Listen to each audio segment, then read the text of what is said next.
Hi, Joel. I have a boatload of things I want to ask you about and talk to you about. Let's start off with objective number one. I got a new job. You got a new job. Nice, man. That's awesome. You know what? I also have a new job.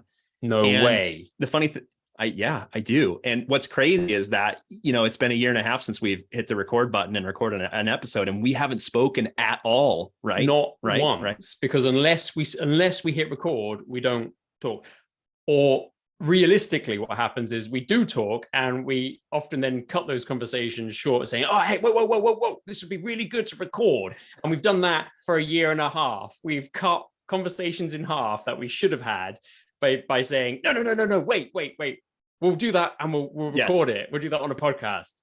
yes, that's exactly. So we have tons of things that have been in the hopper to talk about, in not just on mic. And by the way, for everybody listening, we do talk, right? Sometimes we do talk, but yeah, there's tons of things that we put on hold because of that. So let's start with a job thing first. Do you want to talk really quickly? Like, I don't know how much you want to get into it, but do you want to talk about your new job, and then I can talk about my new job a little bit? Super brief. I have returned to the Wi-Fi space, and I've had the opportunity to join the Aruba Professional Services Department. So I'm now back in the Wi-Fi scene, trying to wrap my head around the Aruba product line and how we do things in Aruba land. And it's so for great. Anybody that is not super, oh, sorry, I didn't mean to interrupt. Oh, the Zoom delay, man. That's like the bane of our existence for recording. But it is amazing that we can talk to each other from separate sides of the world. That is pretty amazing. But real quick, do you want to explain just for anybody that's not from the Wi-Fi industry, like Aruba? We're talking about an island in the Gulf of Mexico, right? Or even a club in Bournemouth. So I live very close to a seaside town called Bournemouth, and a few people that I've spoken to, and I said, "Oh yeah, no, I now have a job back in the Wi-Fi space with Aruba," and they're like, You work at the club in Bournemouth? Like, no, not that Aruba. The other Aruba. So go on. If somebody was out in the wild, sorry, I interrupted again. It's so brutal. It's brutal. If I was the average person, I had no idea what a Wi-Fi was. Like, where might I see an Aruba product in the wild? Like, where would I look to see a thing that your company makes or installs? So Aruba actually have the full network stack of equipment. So they also make switches. They also make authentication products. So they have the entire enterprise networking product suite. The Wi-Fi side of things, they're the white plastic boxes that you see on the wall, or hopefully not the wall, but you might see them on the wall, but you see them on the ceilings in airports, hotels, they're restaurants. Not supposed to go on the wall usually, but sometimes they end up on the wall. Some of them can go on walls. In fact, there's one that goes on a desk. There's one that's intended. Yeah, there's a hospitality unit that is intended to go horizontally, and then it like at a hotel. Yeah, that's the idea. Nice. But it also has Ethernet ports on the bottom. And anyway, so yeah, it's a Wi-Fi player. They make Wi-Fi equipment, and I am now part of their professional services department, which is very exciting. That's great. I'm really excited for you to be back in the Wi-Fi. Oh yeah, sure. We can definitely talk about that. But first, before that, I just want to say that I'm really excited that you're back in the Wi-Fi game. You weren't out of it for very long, like what, a year and a half? Yeah, year and a half max. Yeah, not very long. So it's not like, not like anything really changed or anything like that while you were gone. But anyway, I'm just really excited that you're back in the industry that I'm also in, which is maybe a good segue into talking about my job change. So I recently joined a startup called Hamina Wireless, and we make like a mapping and planning tool. Now I'm telling Nick this as if he doesn't know. He knows. Tell me more, Joel. Tell me more about that. Sure. Oh yeah. In fact, I'm pretty sure you've been using it, like you've been beta testing the tool longer than I have. But anyway, yeah, it's like a web-based tool called a predictive modeling tool that's typically used for Wi-Fi. And you upload a floor plan, you draw in different types of walls, like is this brick, is this drywall, and then you can place access points and it'll calculate what the coverage is going to look like. It's very much a tool that, Nick, I hope that you'll be using it regularly going forward. We'll see how things go, but yeah, absolutely. Great. Cool. Well, should we move on from the work discussion? And do we want to talk about why there's been a 1.5 year gap? What happened? I mean, there's no real defining reason for it, is there? Just like life got in the way, and it started to be quite a lot of effort to put the editing together. And I enjoy that. Seems, but yeah, is that a good summary? I think so. Yeah. I mean, for me, work got super crazy, got really busy with family. My kids are old enough now that, there's just a lot of stuff going on. They've got their events and things. Quincy, my oldest, she's involved in the robotics club at school. Not club. Sounds pretty cool. Robotics program. It is really cool. We can talk about that sometime. Probably not today, but we can talk about that. It's pretty neat. Anyway, yeah, it's just been busy. So, Nick, you kind of came up with this concept of seasons, like season installments of the Hidden Node podcast. Do you want to elaborate on that at all? I do. I want to touch on one other thing. You also mentioned family kind of added to life getting in the way. I also now have a family, which I didn't have. I had a family member that I didn't have when we ceased. So yeah, exactly. Life got in the way. Family additions got in the way. So I don't know where I heard the seasons concept. I can't remember, but it may have been on another podcast. But it was this idea of painting a box around creating a podcast in 2 seasons. So saying, all right, now we're going in for season 2, and therefore we're committing to 6 or 10 episodes, whatever number it is. We haven't decided yet, but it means that we can like draw a line in the sand and say, okay, right, that's it. This is season 2 finished. And then we can take a break. So maybe, oh, sorry, I didn't mean to interrupt. So maybe like soon, not in this episode, because we haven't really put a lot of thought into that, but maybe we'll at some point throughout this season, we'll kind of decide like, how many episodes are we going to produce before we hit pause again, maybe take a quick break, and then come back with potentially a season 3 of the Hidden Node podcast. Is that kind of what you had in mind? That's what I kind of had in mind. Exactly. And I think quite a lot of this hinges on how much we can optimize our workflow for producing something and publishing it with minimal effort, but also it being still of a good quality. Whereas what we painted ourselves into the corner with on the first season was we sort of had this very high bar for audio, and that meant that we were doing quite a fair bit of audio editing, and we would have to listen to the whole podcast through like at least once, if not twice, after recording it, and then that all became a huge thing that I didn't want to do. I didn't want to do it either. But I think we both got picky enough that we would listen through it and edit out any of the times that we stepped on each other, which unfortunately is something that happens when you're doing this over, a video conferencing tool like we do. We were editing out all the lip smacking and gulps and stuff like that. And it was a lot of work at the end. And so this time around, we're attempting to just do a straight up, we just hit record and we're just recording. And this is what's going to go on into the podcast app at the end, right? That's it. We're going to see how that turns out. Okay. So minimal lip smacking, and we'll try not to step all over each other, which is super challenging, but I don't know why I struggle with that so much, but I do. But yeah. So anyway, should we jump right into it and talk about the first thing on the list? Please take it away. Okay. All right. So, I forget where we left off with things, but at some point we talked about the fact that we both bought iPhone 12 minis, right? Mm-hmm. Just to level set. We both have iPhone 12 minis. I have no intention of upgrading to an iPhone 13 mini. The known thing about the mini, and you can tell me if you've had a similar experience, is that the battery in the mini is on the weak side because of the physical size constraints of the phone. Have you experienced slightly weak battery because of that? Yeah, I think the rumor mill was that the 13 mini had a better battery than the 12 mini. I believe the 13 has a slightly bigger battery. So, just in case you are thinking of, if you need Always. some reason to upgrade to the 13 mini. And Always. also, what if this is the last mini? I mean, if they don't make a 14 mini. 14?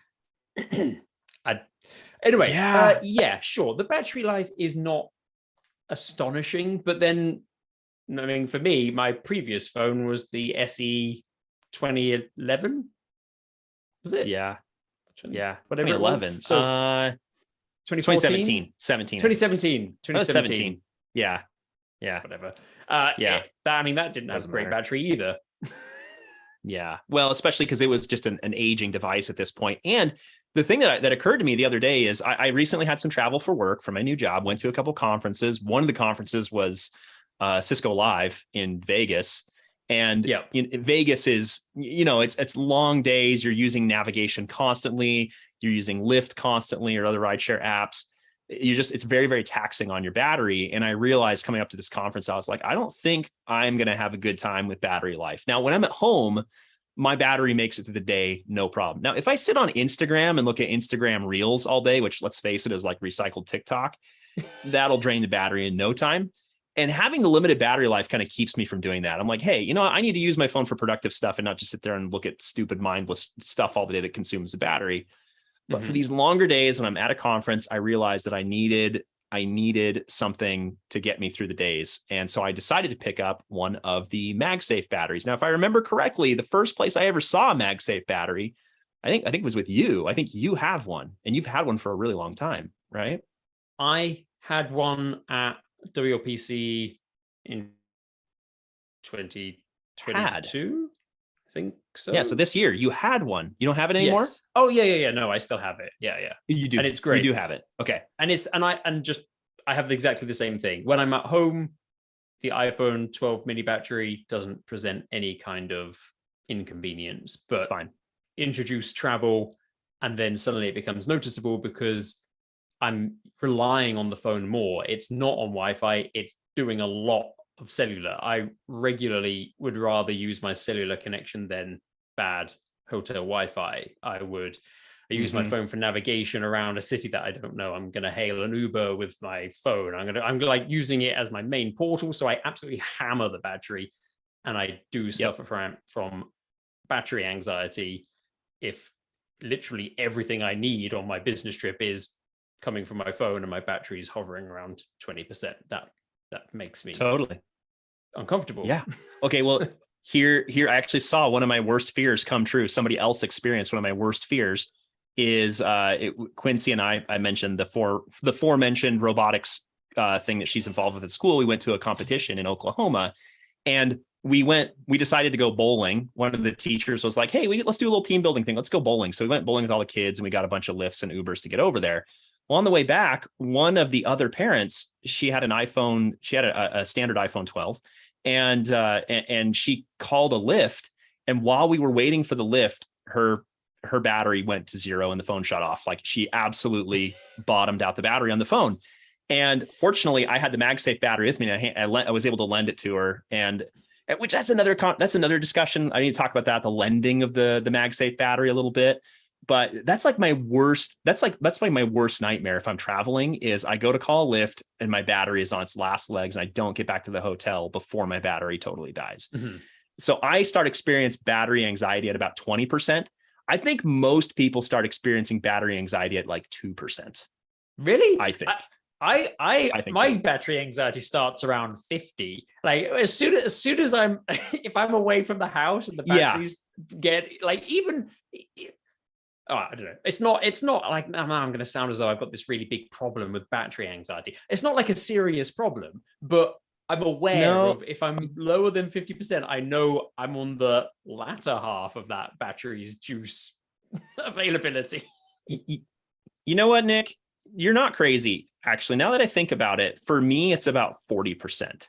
Okay. That's about where I start to go, okay, I really need to start thinking about battery life now because, let's say that it's like 4 p.m. and I'm down to 40%. It's like, okay, I have to make this last until, let's face it, when you're traveling, usually you're out till 11 or midnight. I hate that. It's just how it is. That's several hours that we got to make this thing last. And so, no, I don't think 50% is crazy. What do you think of my assertion, though, that most people don't start worrying about it until like the battery icon turns red, like 8%, 5%? I don't know. I'm going to wave a big flag and say, I have no idea what other people think. Okay. I don't, I have no idea. I've got no idea. Okay. I mean, but the key point, though, I think the key thing here, though, that you're probably about to mention this anyway, but pre iPhone 12 mini, I had the iPhone SE, and I had the same problem there where business travel, I needed to have a battery pack with me, and that didn't have any kind of MagSafe connector. So that was the horrible solution of giant battery pack in my pocket with a lightning cable snaking out of my pocket to my phone, which is totally functional, but is just a horrible, gross solution. Oh, it's awful. And you know that like every step you take, you're stressing the lightning cable, and maybe your battery is metal, and so it's scratching around on the phone. And it's just like, yeah, that's a hard no for me. Oh, of course I did pocket. It would be a different pocket. Yes, different pocket, but still, yeah. What if I had my AirPods in my other pocket? Sure, you know. And also that, and now you've got this thing where you've got a heavy battery pack in the back pocket of my jeans, and then I've got like this like weird braided cable belt that comes out of the back pocket and around my backside to my side pocket, and I feel like there's got to be a better way. It's not good, and there is now. There is, and it's the MagSafe battery, which for those of you that are wondering what the heck we're talking about, the MagSafe battery is the same width as an iPhone 12 mini, and it magnets onto the back with the MagSafe connector. So you just snap it onto the back and it starts inductively charging your phone, and that's it. And it just works. And it's not like, because of inductive charging, I feel like it's not like a giant beefy battery that's going to charge your phone 4 times. No, you're not going to get that. But what it will do is get you through the rest of the day pretty well, right? Yeah. Like I think it even says it won't charge your iPhone past 90% or something like that. Something like that. I think from my observation, it kind of gives you another, like when traveling, say the battery would die in 3/4 of a day. I think the MagSafe battery pack gives you another 3/4 of a day. It feels like it kind of has the similar. It feels to me, I haven't looked at the numbers, but it feels to me like the MagSafe battery has a similar capacity to the iPhone itself. And when I slap that on the back, it kind of doubles what I would have got without it. Yeah, I think that's right. Now, things I love about the MagSafe battery is either with a MagSafe case or with just the bare phone itself, which I've started using a MagSafe case when I travel now, just because the phone's in more. Let's unpack that. Yeah, we will. I mean, like right now, like, just for proof, I'm holding up on video. Here's my 12 mini with no case on it because I'm around the house, where I okay. So you have a travel case. It's a travel case, yes, but it is, it's a white official Apple MagSafe case. Very simple, but I love that I can stick the battery on the back and pop it into my pocket and walk continuously, and the battery will stay on the phone. I love that. The other thing I love is that the MagSafe battery has its own lightning port. And so you can plug, when you get back to the hotel, you can plug the lightning connector into the MagSafe battery and then you basically use it as a MagSafe charger on your nightstand at your hotel. Yeah. That's a great feature. And you wake up in the morning, they're both charged, they're both ready to go. But that brings me to a major complaint or concern that I have about the MagSafe battery. I personally believe that, and I don't really have a lot of evidence to back this up, but I personally believe that the enemy of lithium-ion batteries is heat. Yeah, I think maybe we've talked about this, maybe even on the podcast, but like, for example, all of my Ryobi batteries, which I know we have talked about, they all live in the house because I want them to avoid extreme cold and extreme heat. Every single one of my batteries, some of them are getting on 8 years old now, I think 6-8 years. Every single one has presented zero capacity loss. They're all doing great. They all work as long as I expect them to. No problems there. And my theory is that it's because I'm keeping them in a temperature controlled environment. And I also avoid bottoming them out all the time. try to keep them from bottoming out. So I'll get them down to like 20%, throw them back on the charger. So that's my theory though, is that heat is the enemy. The problem with the MagSafe charger is, or MagSafe battery pack rather, is because it is an inductive charger. I noticed that either it or the phone or both generate a lot of heat. Yeah. The phone gets hot. The pack gets hot. Have you noticed this? Yeah, I have the same thing. Yeah. Yeah. So I don't know. That's just what it is, isn't it? I mean, that's just wireless charging. Does the MagSafe charger, just like the puck that you buy, does that generate heat? Because I don't notice heat from that thing like I noticed from the MagSafe pack. You know, I don't know. Is it because it's in my pocket? You know, is that contributing to the heat problem? Well, I reckon it's probably a mixture of things. It's because why are you using that iPhone MagSafe battery pack? It's because you're traveling and it's in your pocket. Mm-hmm. So your phone's doing a lot more over the cellular, and it's hammering and it's drawing from the battery more, and it's trying to charge it at the same time, and it's in your pocket, so there's less airflow around it. I would hazard a guess that it's all of those things. Okay, just a combination of them. Okay, that would be my because like we were traveling with the family a couple weeks ago, 3 weeks ago, and we stayed in a horrible hotel, like just a middle of nowhere, terrible little motel, really. Right. Do you have the term motel in the UK? Is that a term? It's not motel? A UK thing, but my time in Canada, I'm very familiar with motels. Which my understanding, you can tell me if you agree with this or not, but my understanding of a motel is like, that's what you find on the side of the road, typically in a small community. It's a motor hotel for motorists. It's like it's a bed in a room that's probably dry and might be clean. Be clean. Yeah. You pull in, you pay, you sleep, you pack up, and you go. Yeah, exactly. So we were staying in a motel. We were there for like a week, just because it was a small community that we had to be at.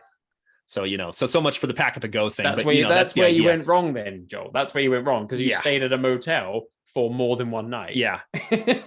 Well, the Wi-Fi was one of those, the Wi-Fi was so bad. It was one of those places where they give you like a giant list of access points that you can connect to, and they all have a different SSID or passphrase.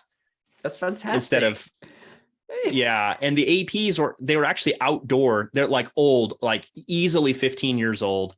They were certainly 802.11a and 802.11g, very, very old. Just imagine old vendor here. I don't know what they were, but they were actually on the roofs of the motel. Oh, wow. Rather.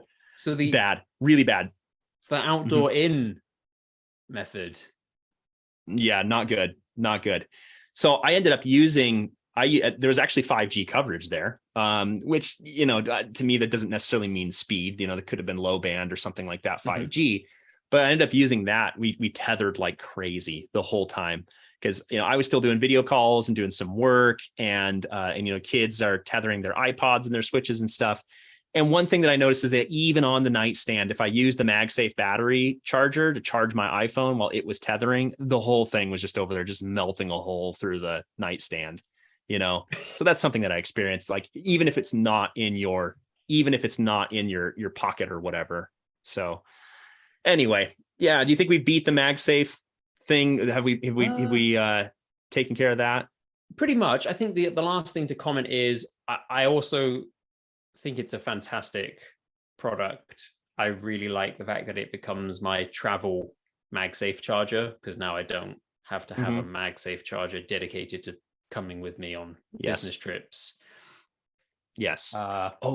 Before we move on though, go ahead. I think if you have one more thought, I've still got more to say. I've still got more.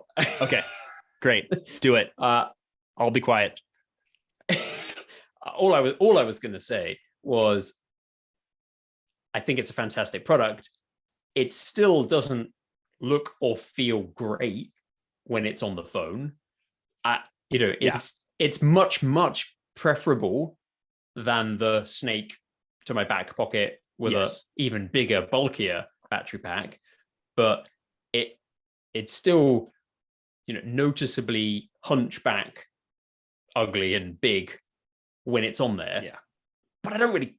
That's not a serious concern. I think as a product, it's great, and I really hope it does boost the longevity of my iPhone 12 mini use up until we find out what happens with the 14 and 15. Because I guess at some point a 13 mini does become attractive because it will be the mini phone that will last the longest, and for the next 5 to 7 years until they release another small phone.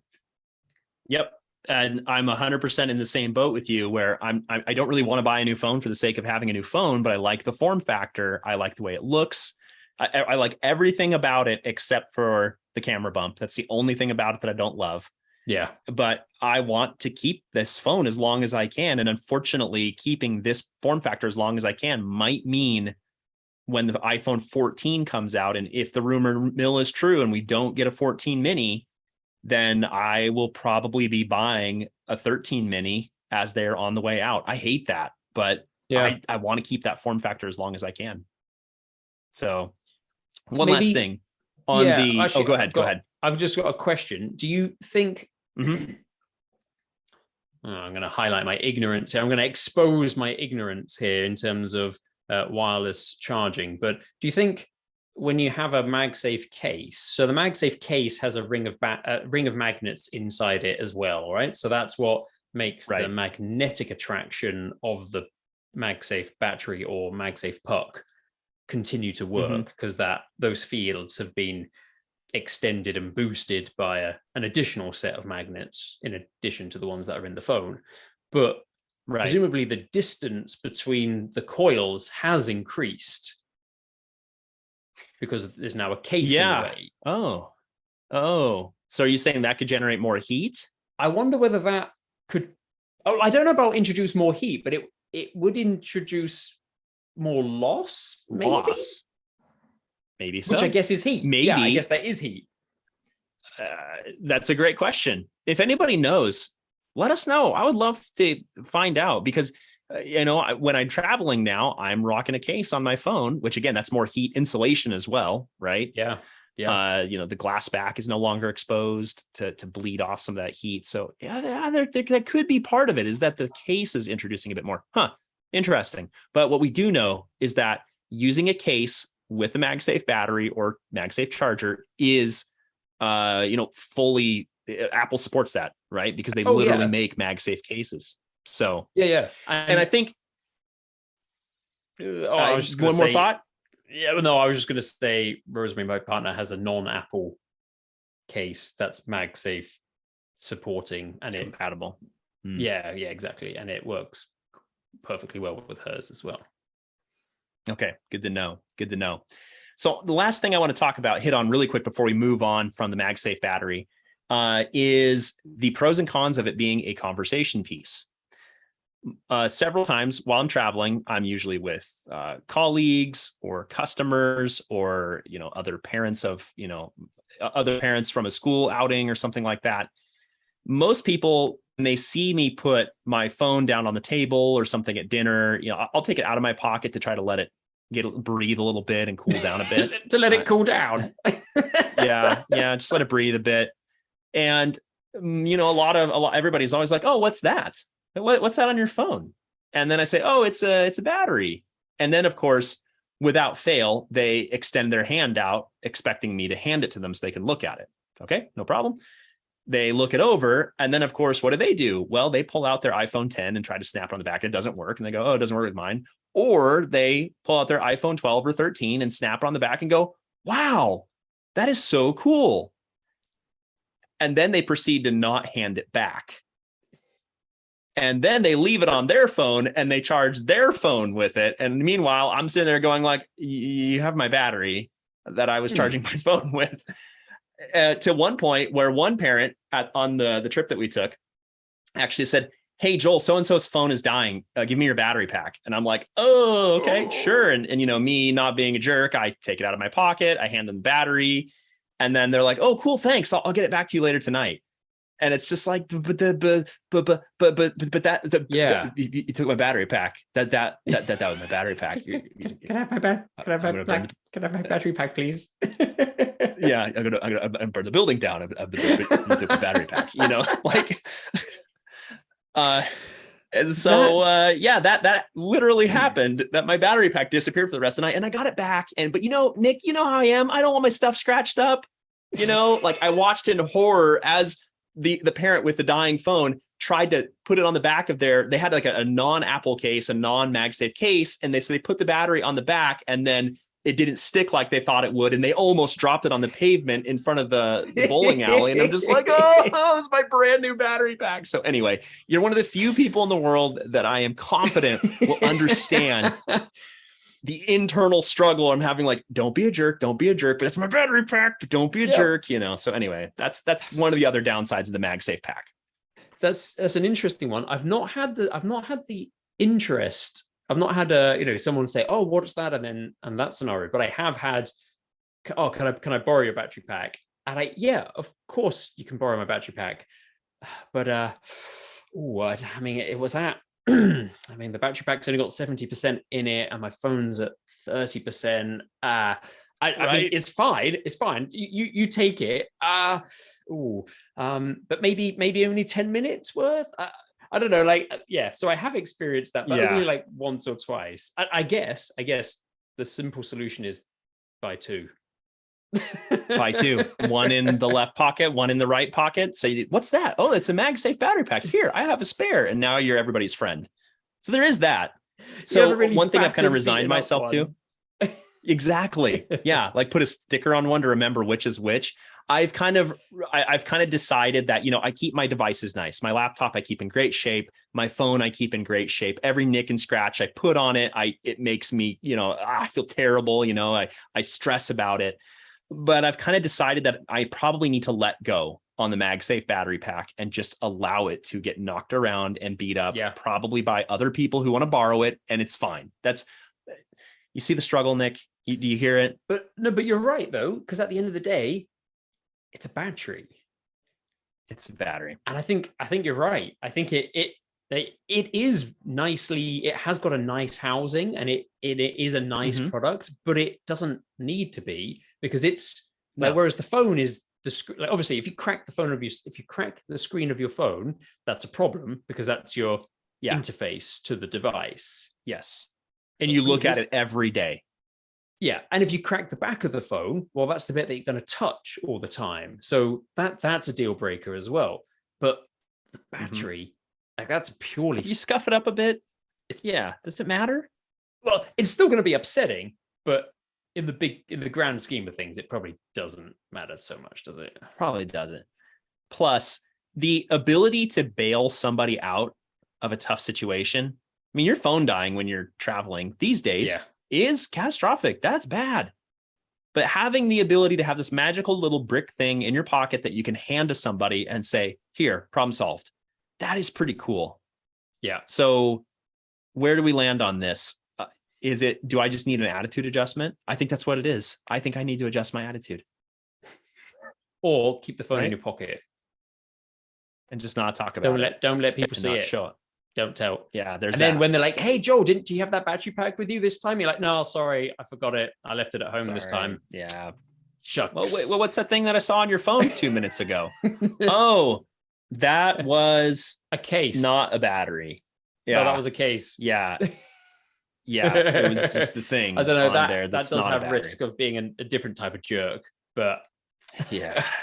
Well, at the end of the day, Nick, I think what's going to happen is if somebody asks to borrow my pack or just sticks their hand out and expects me to put it in their hand, what am I going to do? I'm going to hand them the battery. I'm going to bail them out. I'm going to be the nice guy, because my wife says I have terminal nice guy syndrome. And, here I get on a podcast, I'm literally going to put on the internet and I complain about these people. But when push comes to shove, what am I going to do?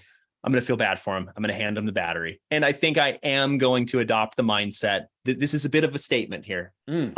Joel Crane, am going to adopt a mindset that my battery getting scratched up potentially, or not being available to charge my own phone, is not as important as other people.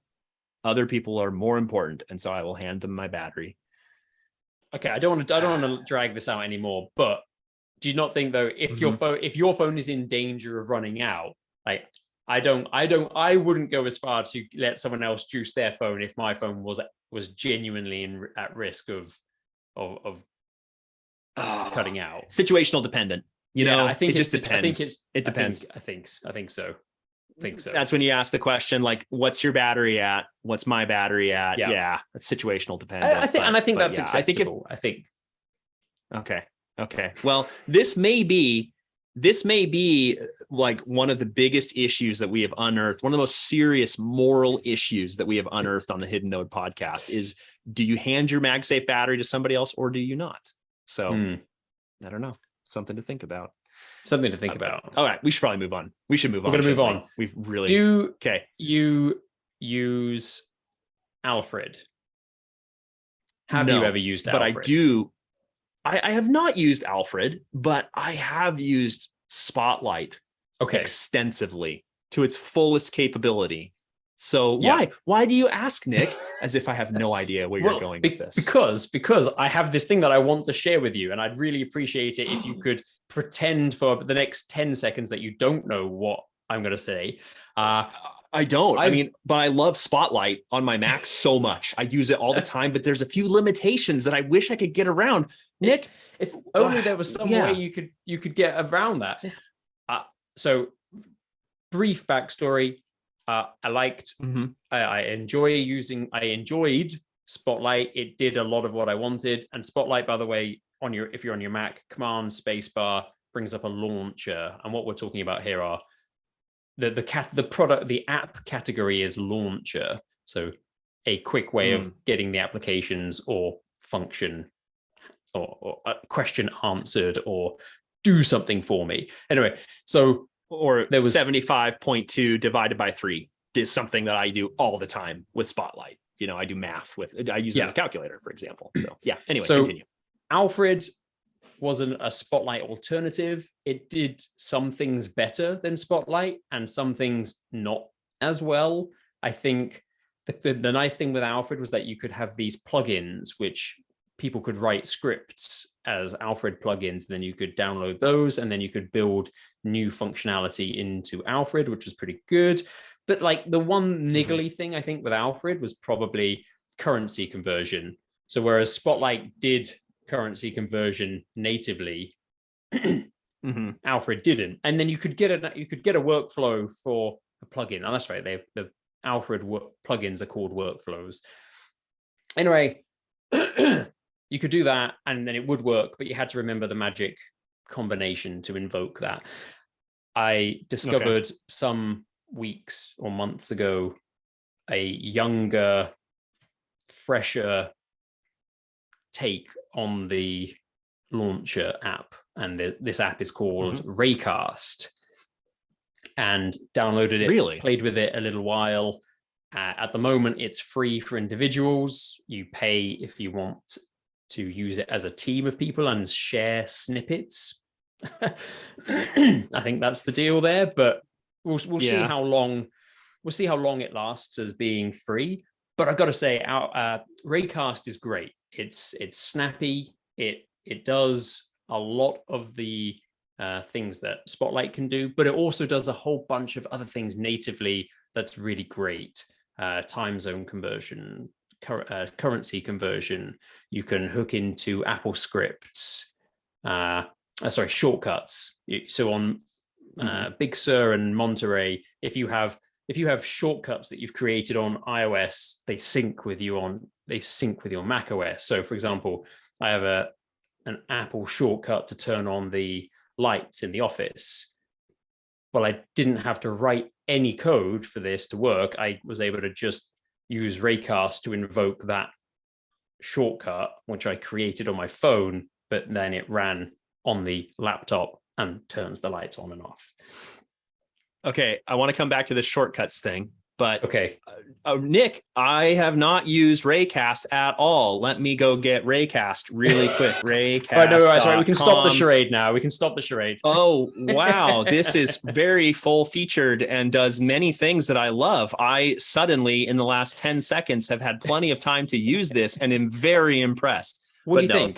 the I love it. Oh my gosh, dude, it's so cool. I freaking love RayCast. It's one thing that trips me up a bit is you say the name of the thing really quick. You say it What, with the RayCast? name of it, and I say, oh, actually, you said it not quite so British that time. Okay. RayCast. When I say it, I feel like I have two options. I can either say it like an American, RayCast, and sound like a huge redneck or something, or I can sound like I'm trying to do a fake British accent. It's like there's no in between, and it messes with me a whole lot. So anyway, I just wanted you to know about that little I issue. mean, even in the UK though, if you were up north, then you would say RayCast. And whereas I'm Really? on the south coast, so I'm more likely to say RayCast. Yeah, so you'd say RayCast. Okay, Bath or Bath, I but did not know that, but that makes yeah, sense. but Of course, but not everybody would speak the same way. Like, duh, it's the same way in the US. So many different. There's all kinds of different, all kinds of different things here. But what are like three things that you like about RayCast out of interest?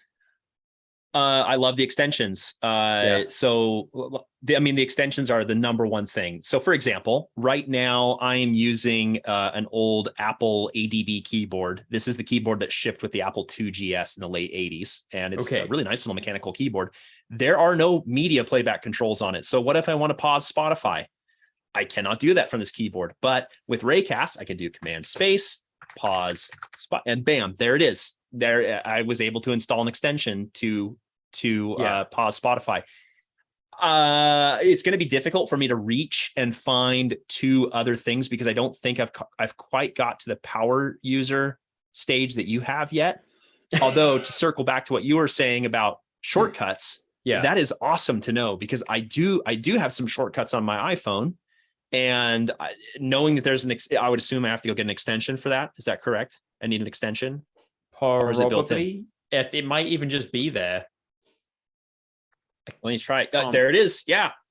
There are my shortcuts. Yeah. So I would assume that I could do a shortcut for, okay, this is a bit of a side thing, but I think it's worth talking about really quick. I have a vent to my HVAC in like my air conditioning and stuff in here in my office. And right now I have to open up the home app, which you just heard me do on my keyboard. And then I can go turn that little register booster on and off to get some airflow. So I'll turn it on and probably hear some background noise. We won't hear anything because Zoom will cancel it out probably. Yeah. Because Zoom does a good job of that kind of thing. But, I do turn it off during webinars and podcast recordings, things like that.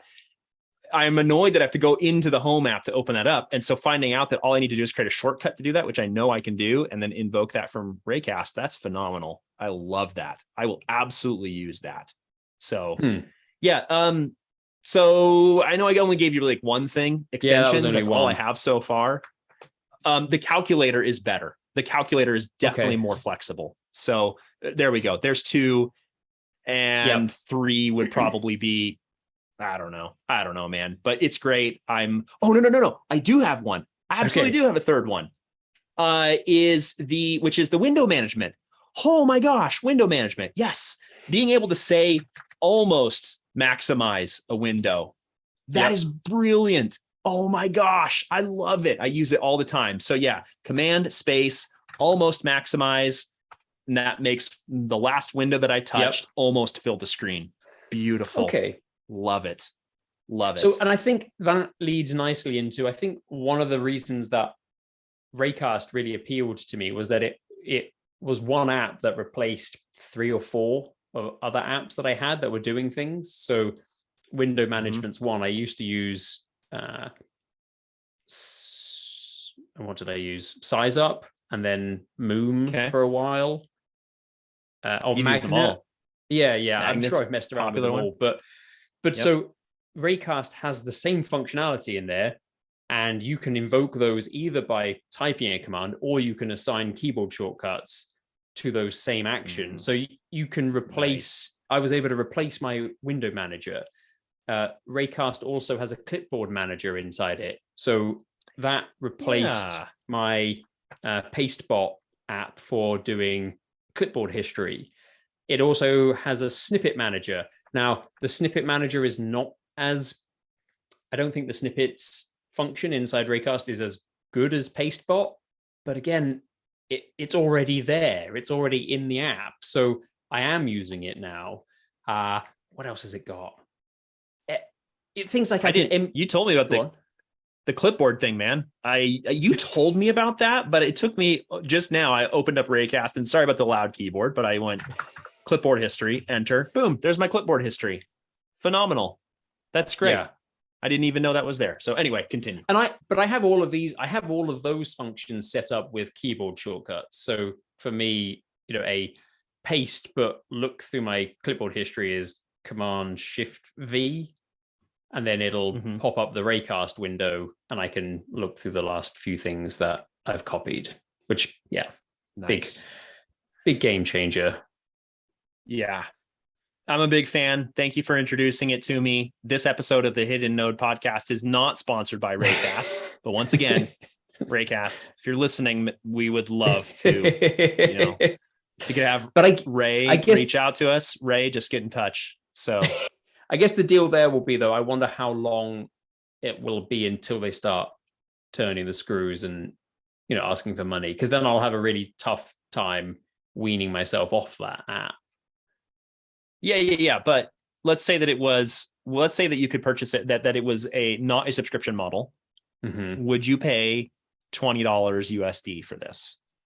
Yes, I would, but I think it will be a subscription. And if it's like $1 a month, I'd probably do it, because $12 a year to support that tool and keep it fresh, because that's the only issue with Alfred, was that I did pay for Alfred. I bought the Power Pack or whatever it was called, because I do there are apps that I do genuinely want to support the development of, and if I'm getting good use out of them, I have no problem paying. But like, Alfred hasn't continued to be, like, it's been maintained, but there's nothing new there. There's nothing fresh coming. Whereas RayCast is updated regularly and seems to be really kind of really on the pulse. Yeah. Plus, let's say that you buy it for 2 years, it's $24. That's not that much more than that $20 single purchase that I would do it. Yeah. It's a good tool. And for anybody listening, go check it out. If you want to get 20% off of your first purchase of RayCast, go to raycast.com/HNP to get 20%. No, I'm kidding. I wish, but it's free at the moment. Just go get it. If you have a Mac, then check out RayCast. And if you have Windows, then I don't know what to tell you. So cool. Well, Nick, I think we probably could talk about maybe two more things before we wrap up today. So anything else on RayCast before we move on? No, I think I'm done with Ray. I think that's it for RayCast. Oh, I guess just for example, we are recording, we might be recording this, the thing that you are listening to / watching could have been recorded using Zoom. We haven't made that decision yet. But for example, I installed a Zoom plugin for RayCast. And so now I have a keyboard shortcut, which is start new Zoom meeting. So I can start a new Zoom meeting with Command Space and then two character presses and then enter. That starts a new meeting. Zoom copies the link to the clipboard, and then I can paste that to you using Telegram or whatever system we use, and then you can join. Fantastic. And you can join. Beautiful. I love it, man. That's fantastic. Okay, proposal. Yeah, I know you have. You want to talk about notes apps, right? How many note apps do we have to discuss today? I've only got, the notes thing is pretty brief. What do you, we'll keep this nice and simple. I have one thing I would like to discuss. It's not on the list. It's hardware. So, but it'll be pretty quick. So why don't we talk about notes first and then talk about the piece of hardware and then wrap? Yeah. What do you think? Fine. Okay, cool. Sounds good. Notes, go. I think Apple Notes seems quite good for sharing and the collaboration side of things, but I don't actually like Apple Notes that much as a formatting tool. Agree. Yeah, Agree. I've used a couple of different notes apps over the years. Like I used OneNote for a while. This was now quite a long time ago. What else have I used? Bear's pretty nice. Bear. But expensive, and I don't get enough use out of it for that. And then I think it was my migration out of Bear. I can't remember now. But anyway, I reached this point where I decided, you know what, I'm done using proprietary note platforms, because then when you move from platform A to platform B, you have to kind of do this stupid convert. There's no migration tool. You have to, So what I started looking for was an app that would let me store my notes as text files. Okay. And on the App Store, there is an app.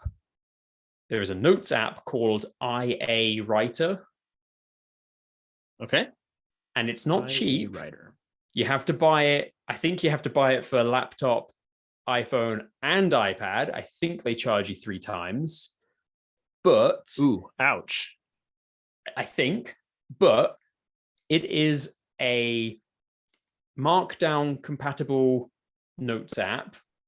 Ooh. That stores your notes as .txt files and syncs everywhere using iCloud.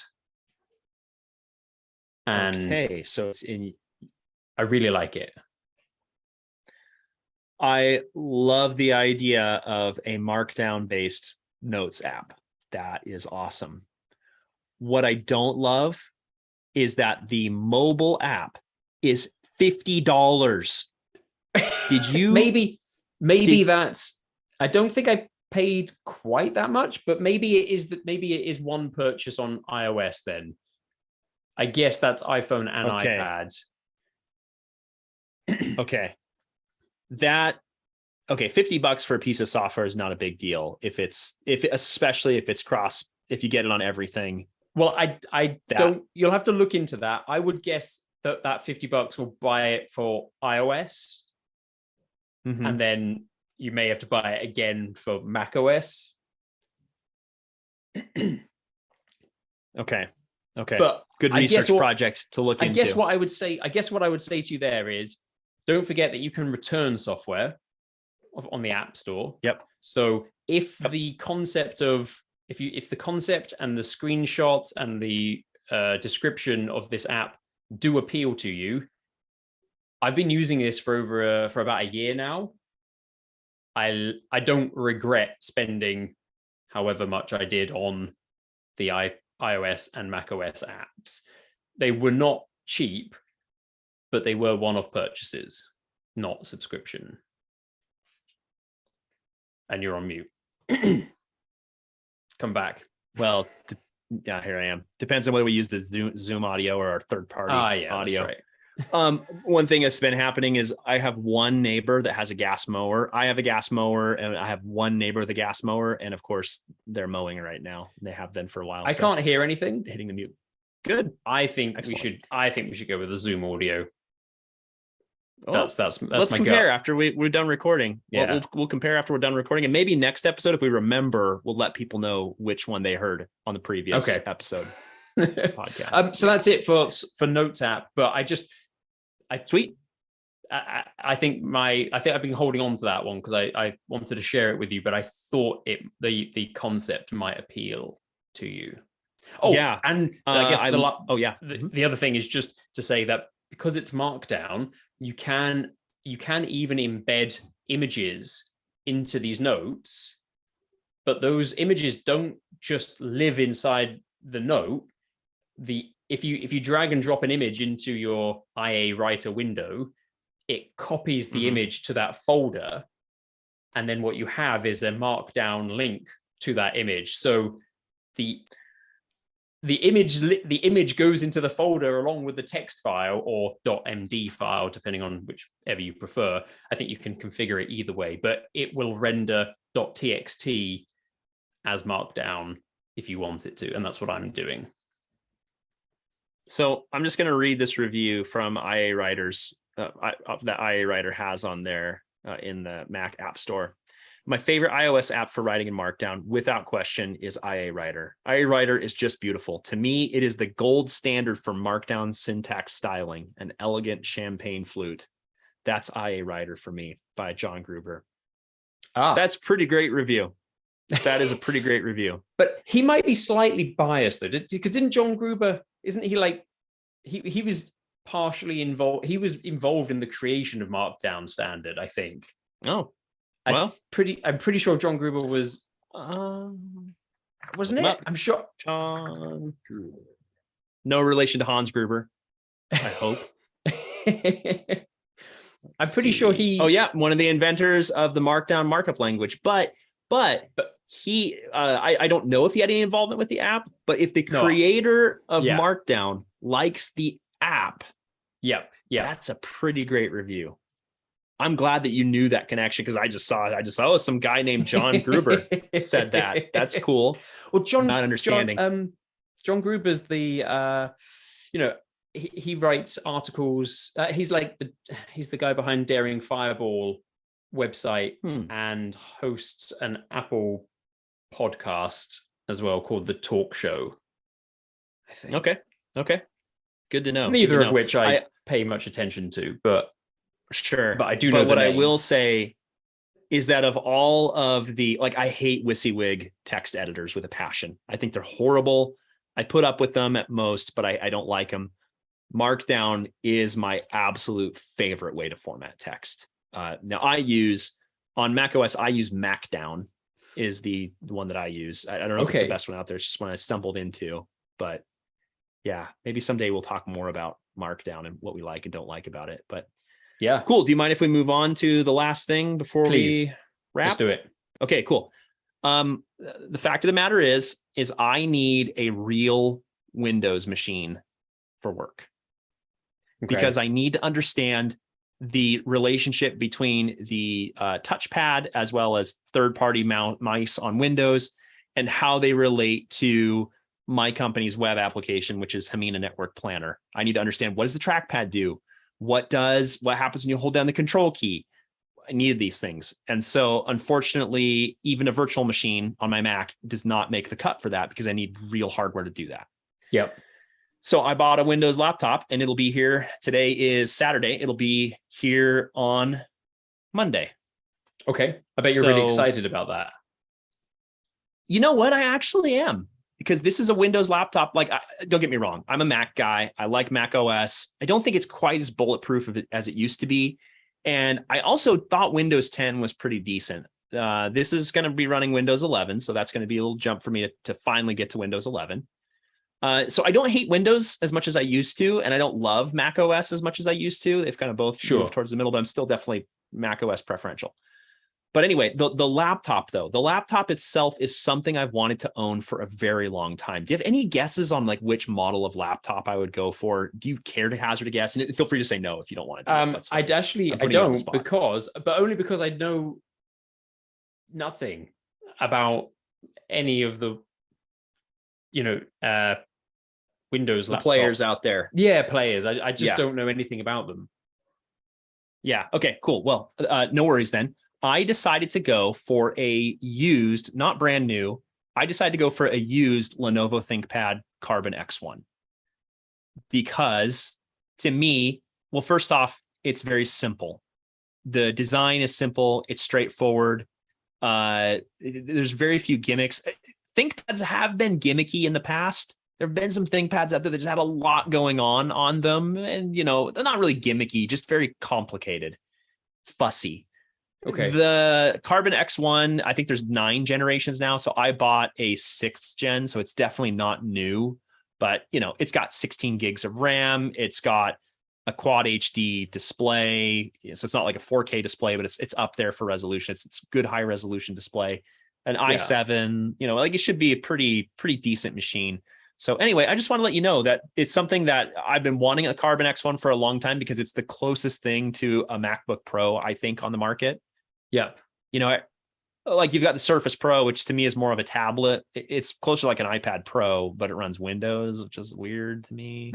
So anyway, I just want to let you know it's happening. It's on the way. Maybe next time we can talk about it a little bit if we have some time. But I just want to let you know, I'm genuinely excited to be getting a Windows machine. So we'll see how it goes. You're not gonna become a Windows guy.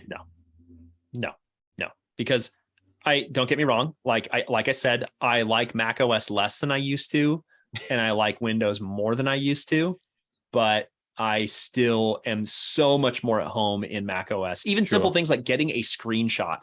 Just getting a screenshot in Windows is such a pain compared to Mac OS. It's so annoying. So yeah, don't worry. That's cool. Don't worry. That's cool to know, man. I'm not going anywhere. Yeah, and actually, you know what? I know of the Carbon because going back some years, I remember arguing with a friend and colleague of mine called Craig about, survey laptops. Which one would you use? And he was Lenovo Carbon back in those Carbon days X1. as well. Yeah. So cool. Well, I'll let you know what I think of it. We could talk about it a little bit more if you care to hear. But definitely Joel's buying a Windows laptop. So look out, world.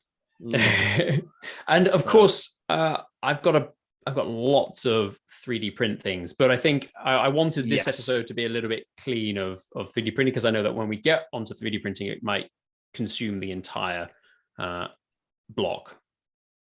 Awesome. Well, I'm looking forward to chatting with you about that. So let's make that a priority to talk 3D printing updates on a year and a half's worth of 3D printing updates. Yeah, really, that's right. On the next episode. Nice one, man. Cool. Thank you so much. Catch you on the next one. All right. Sounds good. Talk to you soon. Bye.